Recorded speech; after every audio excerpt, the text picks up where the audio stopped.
Welcome to Kenton's videos. Enjoy the video. Begin by assessing the stuck fastener and the surrounding area.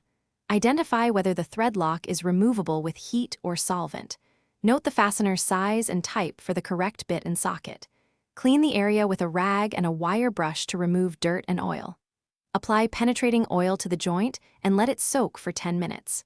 Put on eye protection, heat-resistant gloves, and ensure good ventilation before starting the removal. Position a heat gun about 2 to 3 inches from the fastener. Heat the metal to roughly 250 degrees C to soften most anaerobic thread lockers. Maintain heat for 1 to 2 minutes while rotating slightly to distribute warmth. Shield nearby plastic or rubber with a wet rag to prevent damage. Immediately use an impact driver and the correct bit to shock and turn the fastener. Apply steady torque while keeping controlled. Short impacts until the fastener breaks free. If heat fails, use a purpose-made thread locker solvent for stubborn residues. Apply the solvent generously and allow it to penetrate for 15 minutes.